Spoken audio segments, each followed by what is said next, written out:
naghahanap ka ng lugar na kung saan makakapag-relax at makakapagpahinga ka talaga dito sa Borno, isa ito sa mga paborito naming puntahan ngayong summer. Dahil bukod sa sobrang ganda at linis ng lugar, may napakaganda rin itong lake na talagang well-maintained. By the way, kung bago ka dito sa channel ko, ako nga pala si Joya at welcome sa isa na namang spontaneous adventure namin ni Habi. Alas 4 na nga ng hapon at pagkagaling namin mamili ng grocery ay niyaya ko itong si Habi na magcamping kami sa lake para naman magamit niya yung pinagmamalaki niyang tent na never pa niya nagagamit simula nang binili niya. Abay sabi niya hinihintay niya lang daw ako talagang makarating dito para magamit namin. Kaya dahil summer na, susulitin na namin ang bawat araw ng tag-init.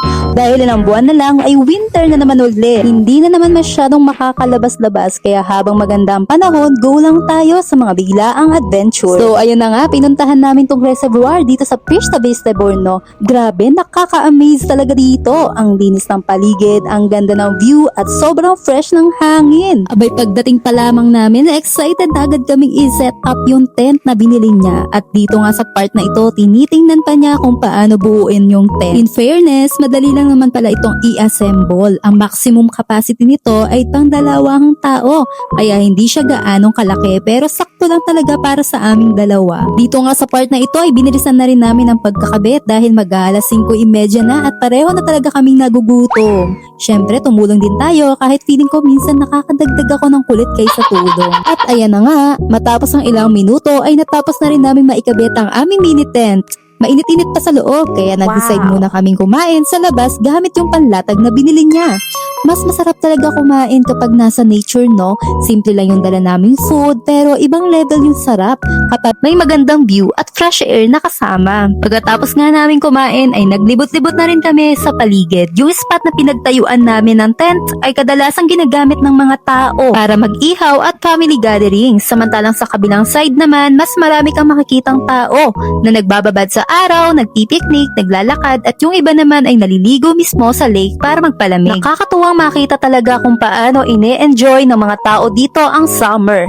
Talagang sinusulit nila ang magandang panahon bago dumating ulit ang malamig na winter season at habang papalubog na nga ang araw, mas lalo pang gumaganda ang view. Isa ito sa mga moments na mapapaisip ka na minsan hindi mo kailangan ng ingranding plano para magkaroon ng magandang araw. Minsan sapat na yung isang spontaneous na aya, konting pagkain, magandang view at quality time kasama ang mahal mo sa buhay.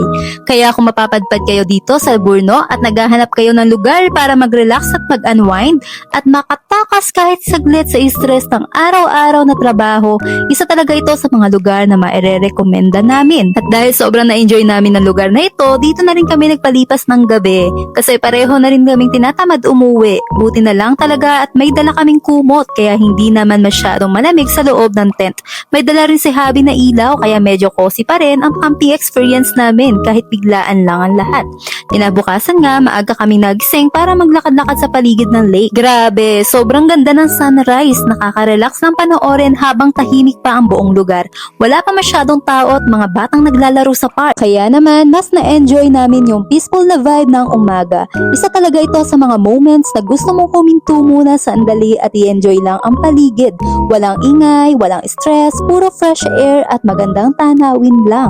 Pagkatapos naming maglakad-lakad ay nag-empake na rin kami ng mga gamit namin. Syempre, bumili muna kami ng makakain dahil gutom na talaga kami. At ayan na nga muna para sa vlog na ito. Sana ay nag-enjoy kayo sa aming camping adventure dito sa Borno. Ako nga pala si Joya at maraming salamat sa pagsama ninyo sa aming munting adventure. Don't forget to like, comment, and follow for more travel, camping, and buhay abroad vlog. See you all on my next vlog.